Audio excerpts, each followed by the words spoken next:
처음 교회 생활을 언제 시작하셨나요?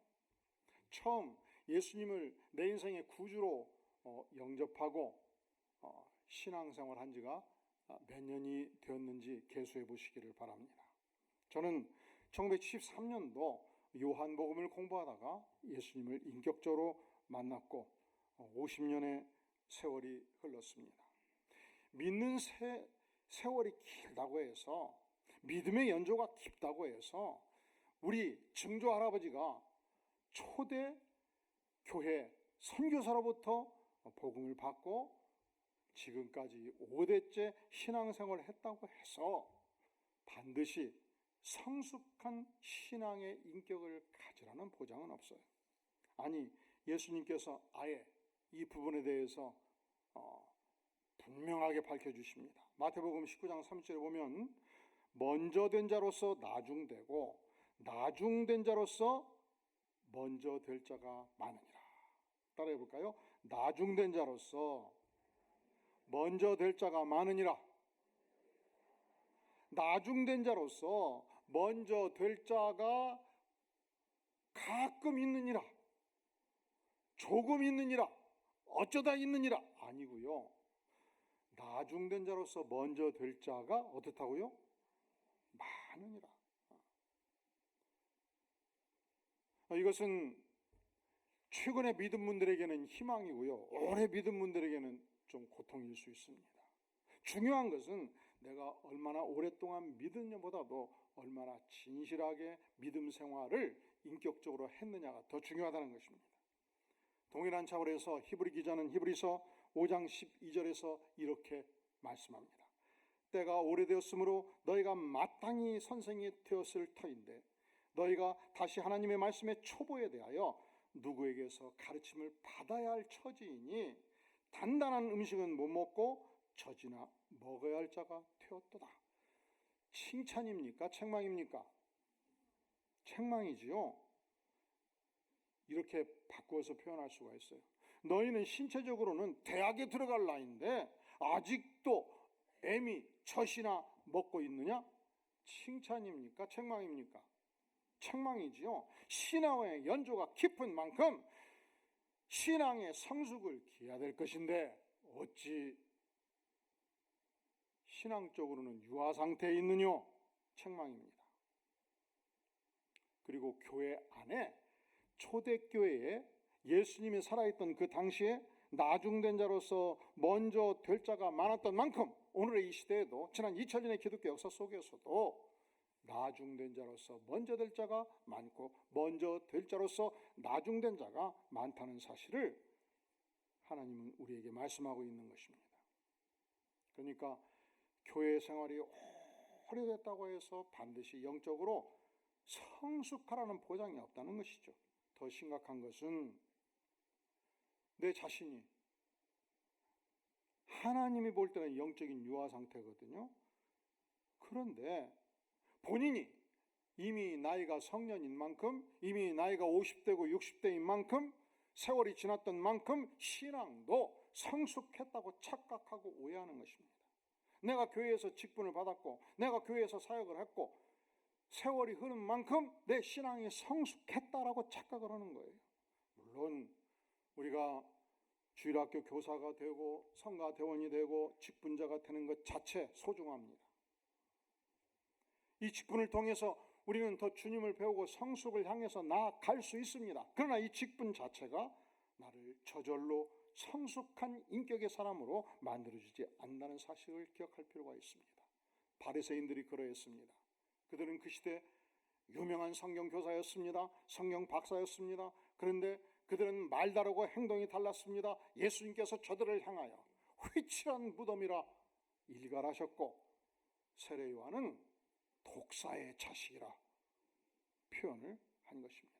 오늘 베드로 사도는 누가 성숙한 신자인가 진단하는 리트머스 시험지를 4가지로 우리에게 보여주고 있습니다. 여러분은 과연 성숙한 신앙인가요? 아니면 나는 어떤 점에서 진실로 성숙한 신앙인이 되어야 될까요? 우리 다시 한번 8절 말씀 같이 읽겠습니다. 시작. 마지막으로 말하노니 너희가 다 마음을 같이하여 동정하며 형제를 사랑하며 불쌍히 여기며 겸손하며. 첫째로 너희가 다 한 공동체에서 마음을 같이 하라는 것입니다. 성숙한 인격의 사람은 공동체에서 한 마음으로 뜻을 모으는 데 집중합니다. 하나님께서 인간을 창조할 때 개성 따라 다양하게 창조하셨죠.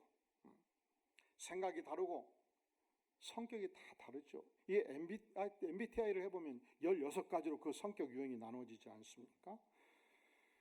그러나 성격이 다르고 생각이 다를 수는 있으나 예수 그리스도의 마음을 우리가 함께 품을 수 있습니다. 예수 그리스도의 마음을 함께 품으면 뜻을 합하고 마음을 합할 수가 있는 것입니다. 바울 사도는 빌립보서 2장 2절에서 동일한 표현을 하고 있습니다. 마음을 같이하여 같은 사랑을 가지고 뜻을 합하며 한 마음을 품어라 말씀합니다. 아무 일이든지 다툼이나 허용을 하지 말라. 그리고 이것을 위하여 따라해 볼까요? 너희 안에 이 마음을 품으라. 곧 그리스도 예수의 마음이니. 너희 안에 이 마음을 품으라. 곧 그리스도 예수의 마음이니. 우리가 예수님의 마음을 품을 때 우리는 공동체에서 한 마음을 갖게 되는 것입니다.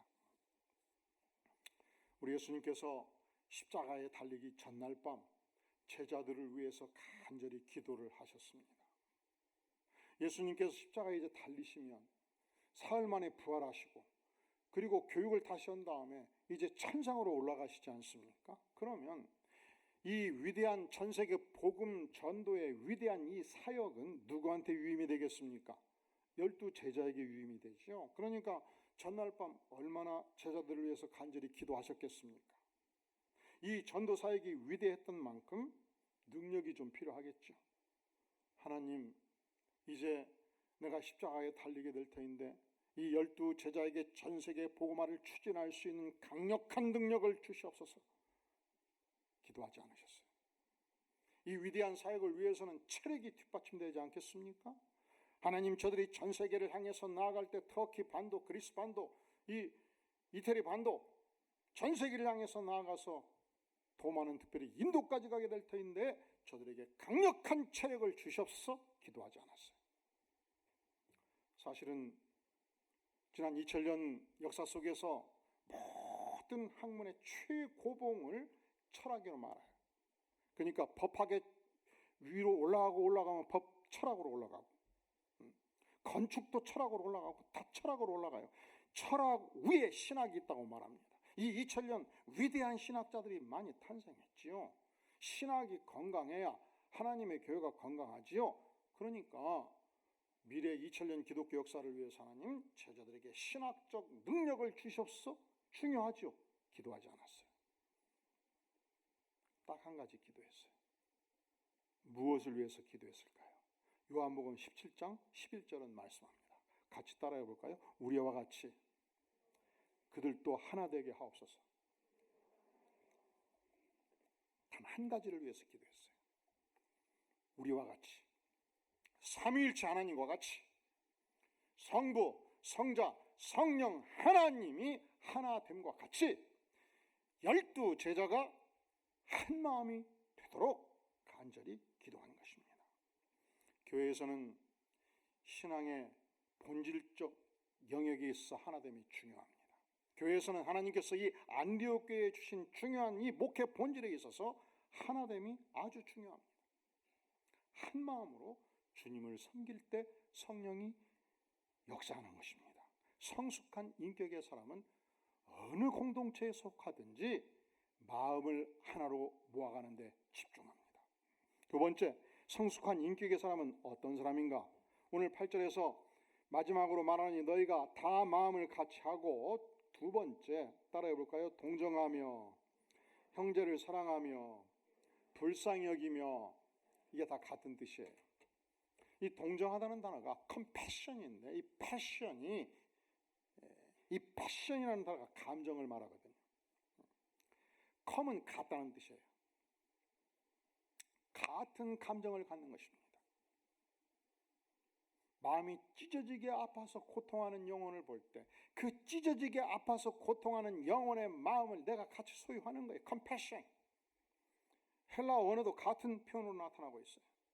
영혼 깊이 감정의 밑바닥까지 마음을 함께 나누는 것입니다. 한 형제가 겪는 깊은 슬픔, 마음의 탄식, 애간장이 녹아나는 그 마음의 고통을 내가 함께 안고 같이 고통하면서 감정의 교류를 나누는 것입니다. 그것이 형제사랑이죠.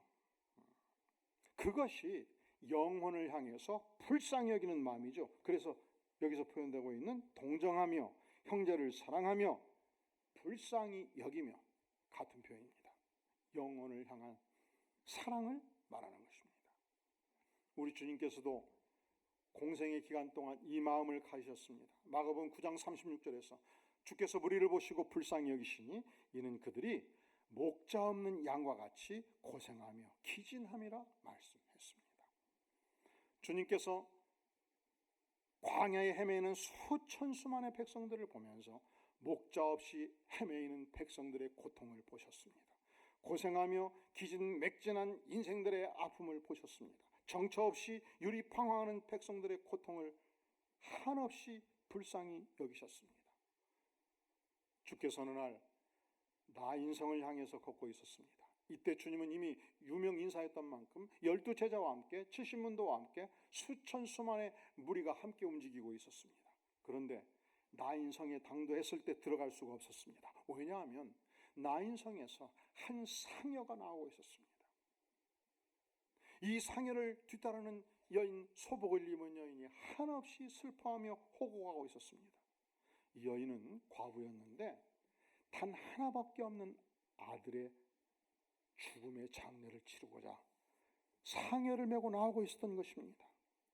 성민들은 이 여인의 고통을 모두 알고 있었습니다. 이 여인을 위로하기 위해서 이 상여 뒤를 따라서 수없이 성문 밖을 향해서 나오고 있었습니다. 주께서 자기를 따르는 백성들을 주목하지 않은 것은 아니고요. 주께서 끝없이 성문 밖으로 나오고 있는 백성들을 주목한 것도 아니었고요. 주께서 상여를 맨 사람들도 주목한 것은 아니었고요. 주께서 한 여인에 주목합니다. 아들을 잃은 슬픈 여인, 이 여인을 향해서 다가갑니다. 불쌍히 여기십니다. 말씀하십니다. 울지 마라. 울지 마라. 그리고 몸을 돌려서 상여 위에 손을 대십니다. 주께서 이 관을 향하여 외치십니다. 청년아, 내가 너에게 말하노니 일어나라. 이것은 창조주의 음성이었습니다. 이것은 전능자의 음성이었습니다. 이것은 전 세계를 창조하시고 운행하시는 절대 주권자의 음성이었습니다. 갑자기 관이 뽀개지는 우지직 소리가 났고 관 뚜껑이 열렸습니다. 죽었던 청년이 펄떡 일어선 것입니다. 이것을 지금 누가 목도하고 있습니까? 함께 며칠간 밤을 새며 호곡했던 백성들이 같이 바라보고 있고, 분명히 목숨이 끊겨서 이 관을 향해서 못질을 했던 청년들이 목도하고 있고, 이 관을 메고 죽었기 때문에 장례를 치르고자 나섰던 수많은 사람들이 목도하고 있었습니다. 그때 청년은 살아난 것입니다. 그때 청년은 퇴화하고 있었습니다. 어찌 이런 일이 가능합니까? 물론 우리 예수님께서 전능하신 하나님이니까 가능하지요. 두 번째, 이 전능하신 하나님이신 예수님 안에 고통하는 여인의 마음을 불쌍히 여기셨기 때문에 가능한 일이 아니었겠습니까? 성숙한 인격의 사람, 어떤 특징을 갖습니까? 어느 공동체이든지 한 마음을 갖도록 돕습니다. 두 번째, 성숙한 인격의 사람, 어떤 특징을 갖습니까? 고통하는 영혼이 있을 때 불쌍히 여기는 마음을 갖는 것입니다. 사랑하시는 성도 여러분, 교회 안에서 누군가 실수할 때 언제든지 불쌍히 여기시기를 바랍니다. 교회 안에서 누군가 실족할 때 교회 안에서 누군가 잘못을 범할 때, 교회 안에서 누군가 범죄할 때 먼저 불쌍히 여기며 기도할 수 있기를 간절히 바랍니다. 오늘의 시대가 코로나 시대죠. 이 판단착오로 해서 사업에 수억을 투자했는데 누군가 실패했다는 소식이 들려올 때 무조건 불쌍히 여기는 마음으로 기도해 주시기를 간절히 바랍니다. 누군가 교회 안에서 부자간에 대판 싸웠다는 소식이 들려올 때 절대적으로 무조건 불쌍히 여기는 마음으로 기도해 주시기를 바랍니다. 누군가 몹쓸병에 걸려서 고통한다는 소식이 들려올 때 무조건 불쌍히 여기시고 기도해 주시기를 바랍니다. 절대로 비난하지 마십시오. 절대로 판단하지 마십시오. 절대로 뒤에서 백바이팅 하지 마십시오. 절대로 공격적 언사를 사용하지 마십시오. 왜냐하면 우리 주님께서도 고통당하는 영혼을 향해서 불쌍히 여기셨기 때문에 그렇습니다. 그리고 가슴 아픈 마음으로 간절히 기도해 주시기를 바랍니다. 불쌍히 여기는 마음을 가진 자 성숙한 인격의 사람입니다. 과연 오늘의 이 시대에 누가 성숙한 인격의 사람입니까? 언제든지 공동체에서 한 마음을 모아가는 자입니다. 언제든지 고통당하는 영혼을 바라볼 때 불쌍히 여기는 마음으로 기도하는 자입니다. 누가 오늘의 이 시대에 성숙한 인격의 사람이겠습니까? 8절의 마지막에 보면 세 번째, 겸손하며 겸손한 인격의 사람입니다. 우리도 겸손을 위해서 많이 노력하지요. 왜냐하면 하나님께서는 겸손한 자를 높이시고 교만한 자를 치시거든요. 낮추시거든요.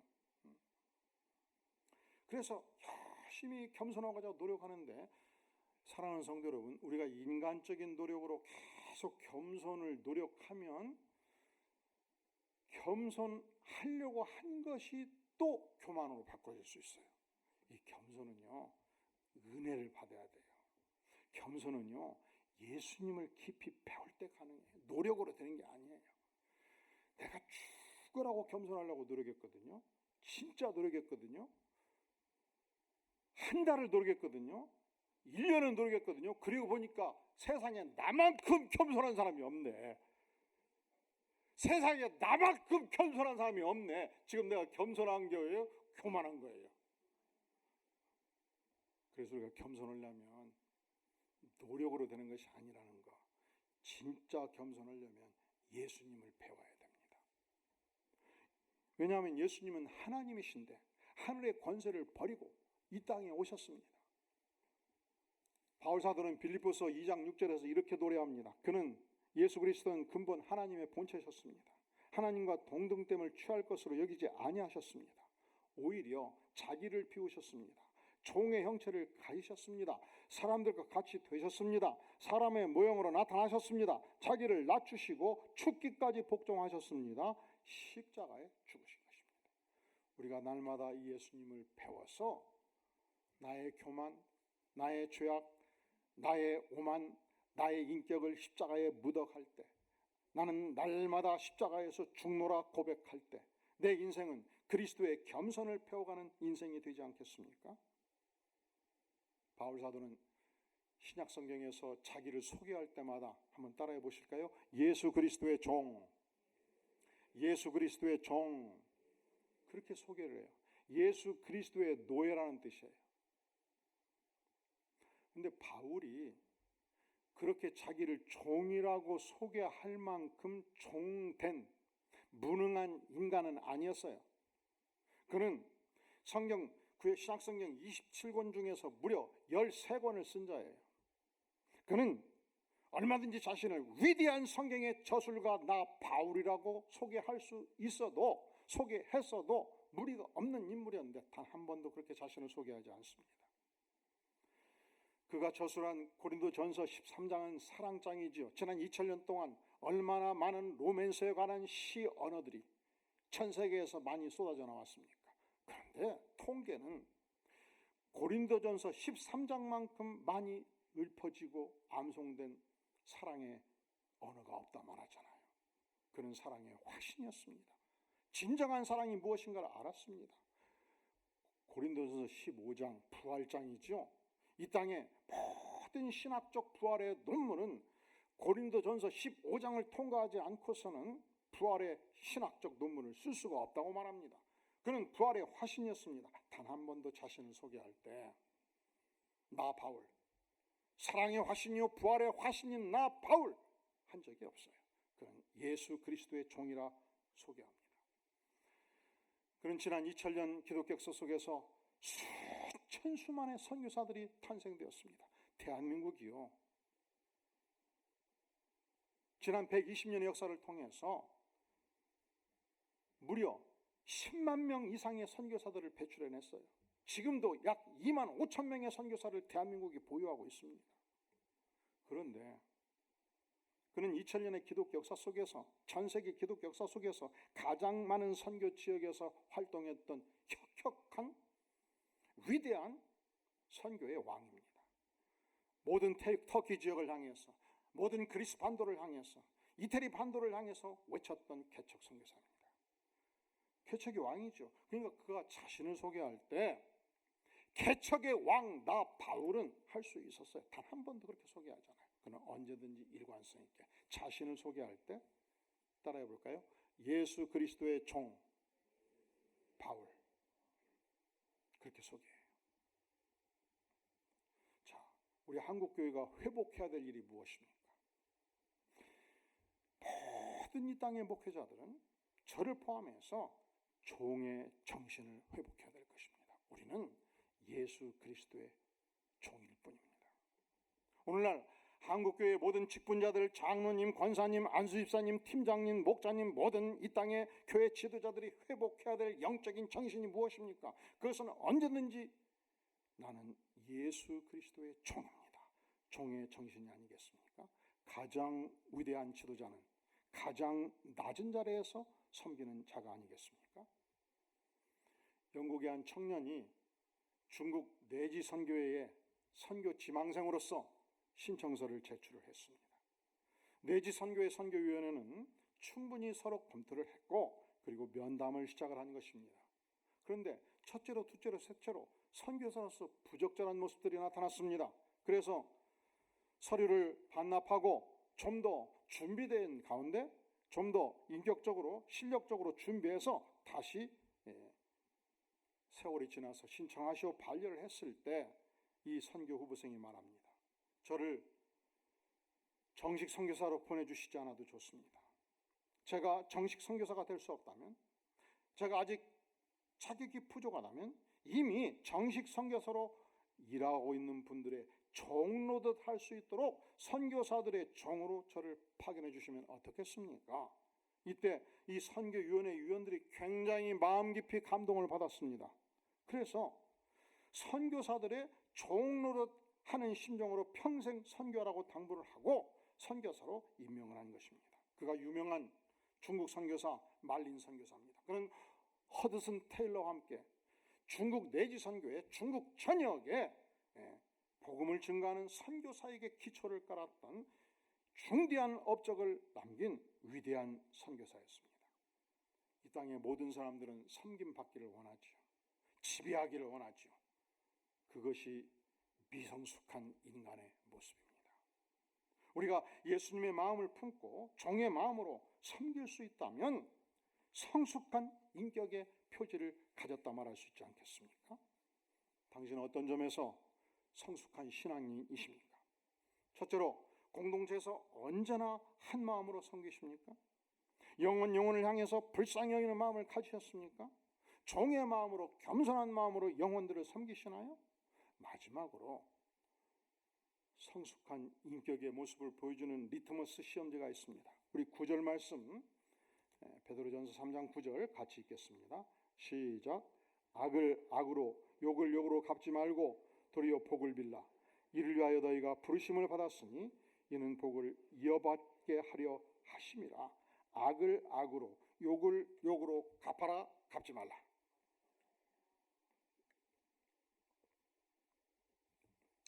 이 원수가 있으면요, 나를 비난하고 나를 공격하고 내 권리와 재산상 형편에 손해를 끼치는 사람이 있을 때 우리 안에 반드시 복수심이 생겨요. 미운 마음이 생겨요. 그래서 악을 악으로 갚아야 심정이 편한 게 인간입니다. 욕을 욕으로 갚아 주어야 발 뻗고 차는 게 인간의 형편이에요.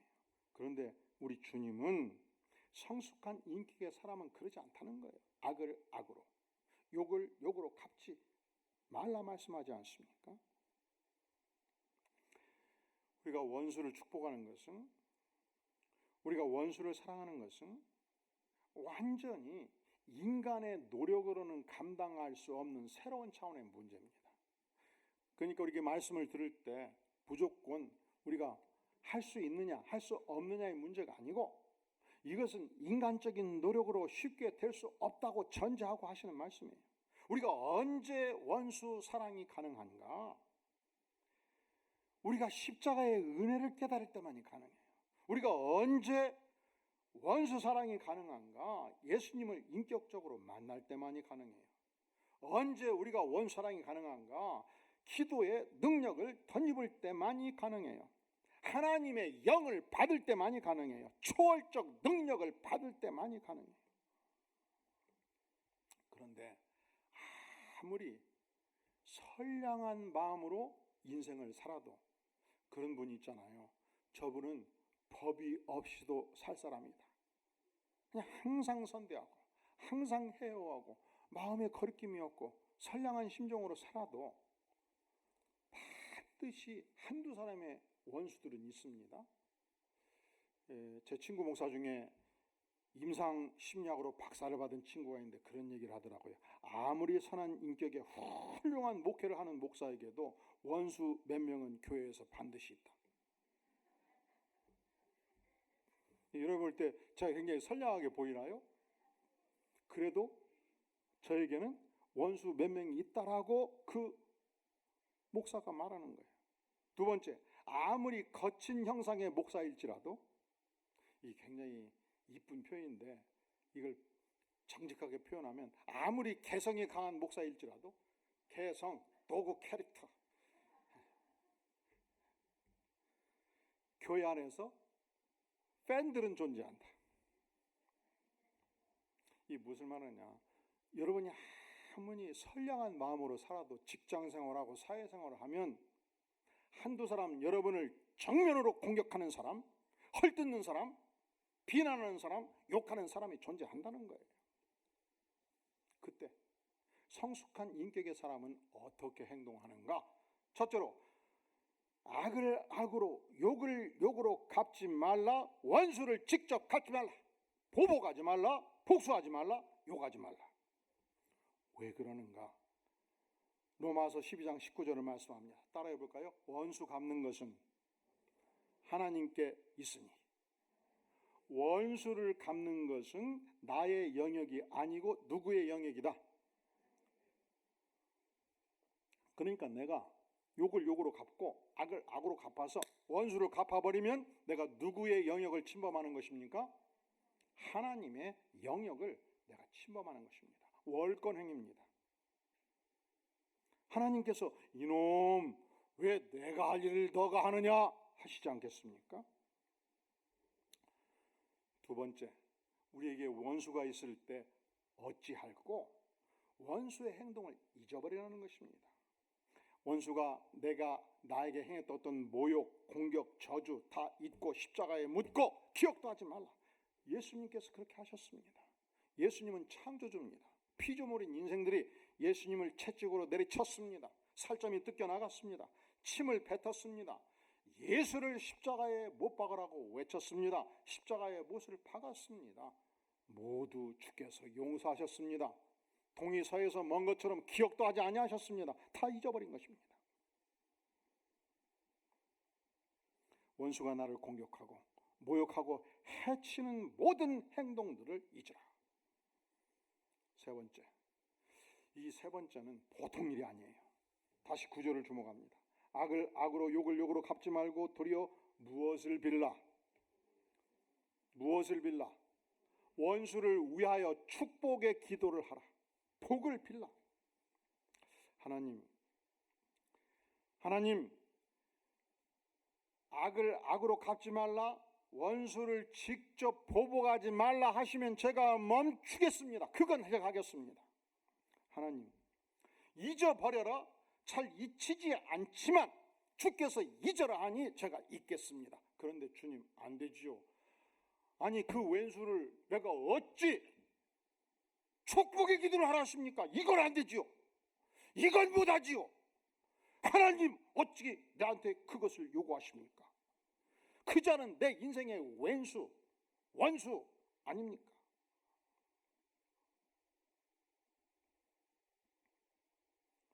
사랑하는 성도 여러분, 주께서 말씀하실 때 우리는 순종하는 것입니다. 내가 할 수 없지만 주께서 명하시니, 주님 그렇습니다. 나는 할 수 없지만 주께서 명하시니 제가 엎드려 축복의 기도를 드립니다. 그때 놀라운 현상이 나타납니다. 진실로 무릎 꿇고 간절히 축복의 기도를 시작할 때에 놀랍게도 내 안에 감춰진 모든 상처들이 치유가 되기 시작합니다.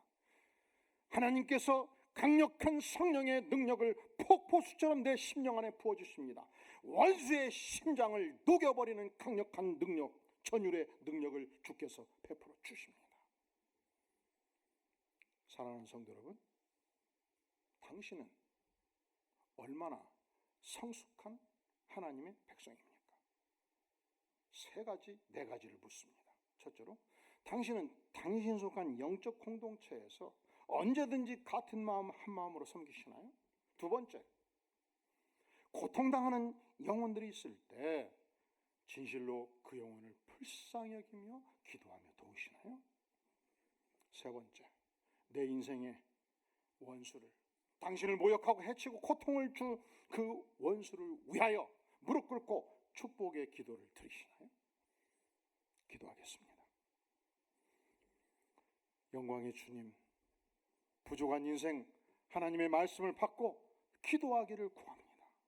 우리가 원수를 위하여 축복의 기도를 드리기를 구하고, 우리가 고통당하는 영혼을 위하여 진실로 불쌍히 여기며 돕기를 원하며 언제든지 공동체에서 한 마음으로 섬기기를 구하오니 주님, 우리를 불쌍히 여주시옵소서. 언제든지 종의 마음으로, 겸손한 마음으로 섬김의 삶을 주께서 부르시는 그날까지 살기를 구하오니 주님, 은혜를 베풀어 주시옵소서. 예수님의 이름으로 간절히 기도하옵나이다. 아멘.